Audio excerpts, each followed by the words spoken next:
বাবা, বাবা, ও বাবা, তুমি এইখানে? কিছু বলবি? হ্যাঁ বাবা, বলবো বলেই তো তোমাকে খুঁজছিলাম বাবা। হ্যাঁ বুঝি তো, তোর যখন কোনো আবদার হয় তখনই তো আমাকে খুঁজিস। বাবা, আমি এখন কলেজে পড়ি। আমার ফ্রেন্ড সার্কেলের সবারই বাইক আছে, শুধু আমার বাইক নেই।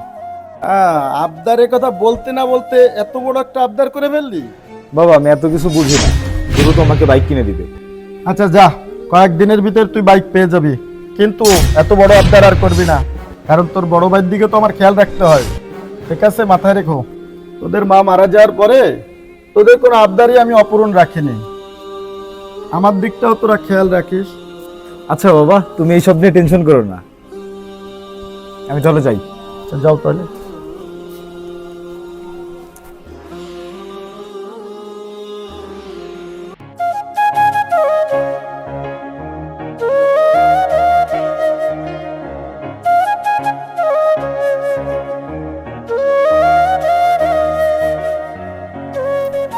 কিরে বন্ধু, কেমন আছিস? এই তো আলহামদুলিল্লাহ, তুই কেমন আছিস? আলহামদুলিল্লাহ ভালো আছি। কি করিস এইখানে? এই তো দাঁড়িয়ে আছি। আচ্ছা, তো বন্ধু, তোর বাসায় যে এত কিছু ঘটে যাচ্ছে, তুই কি কিছু জানিস? এত কিছু ঘটে যাচ্ছে মানে? কি বলতে চাচ্ছিস তুই? খুলে বল তো। শোন, আমি তোর বাসার কাছ থেকে আসতেছিলাম, তখন দেখি তোর ভাই তোর বাবার কাছে বাইকের আবদার করতেছে। এমনকি তোর বাবাও রাজি হয়ে গেছে। বাইক আবদার করছে তাতে কি হয়েছে? বাবা তো আমাকেও সবসময় সবকিছুই দেয়। ও ছোট ভাই চাইছে, তাই হয়তো বা দিতে রাজি হয়েছে। আহ রাজ, তুই বুঝতে পারছিস না, আজ বাইক চাচ্ছে, কালের থেকে বড় কিছু চাবে। আস্তে আস্তে দেখবি সবকিছুই ওকে দিয়ে দিবি, তোর আর কিছুই থাকবে না। নাই, আমি আমার বাবাকে ভালো মতোই চিনি। বাবা আমার সাথে কখনো এমনটা করবে না, আর তুই এমন কথা কখনোই বলবি না। বন্ধু, আমি তোর ভালো চাই, সেজন্যই তোকে বললাম। আমার বাবা একটা কথাই বলতো, মানুষের ভালো করতে নেই।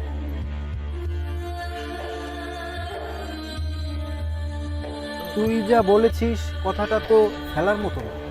আরে এত ভাবার কিছু নেই, শোন।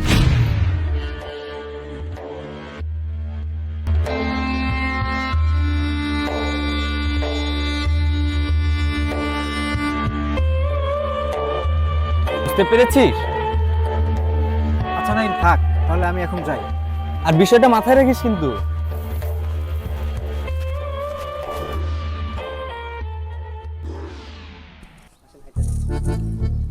রিফাত, বাবা রিফাত, কই গেলি? এদিকে আয় বাবা।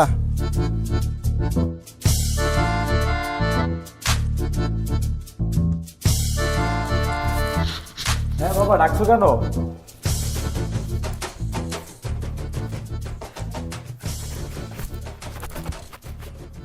হ্যাঁ বাবা, বলো।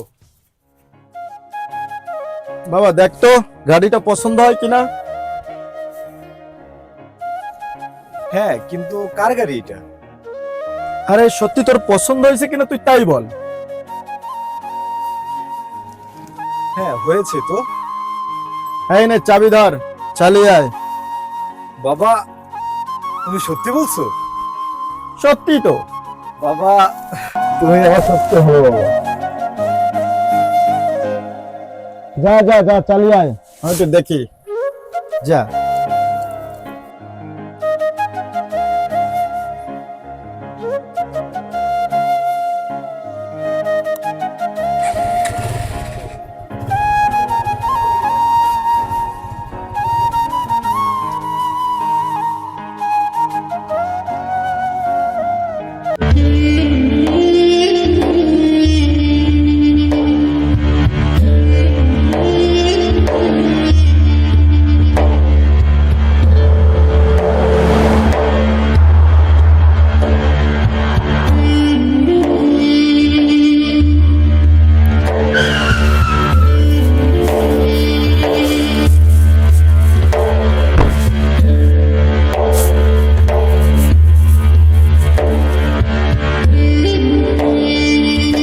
শওকত সাহেব, বাসায় আছেন?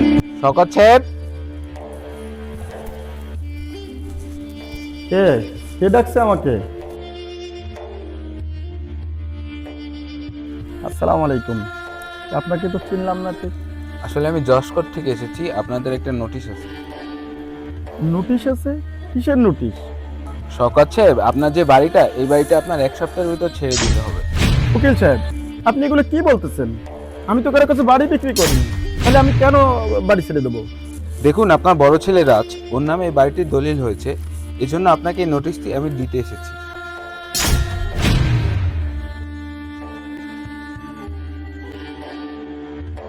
শওকত সাহেব, তাহলে আমি আসি।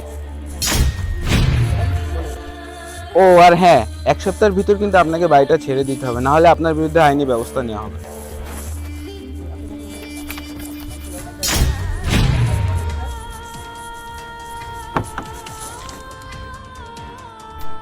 আমাদের সমাজে কিছু মানুষ আছে, তারা এতটাই স্বার্থপর যে প্রয়োজন মিটে গেলে ছুঁড়ে ফেলতে 1 মিনিটও ভাবে না।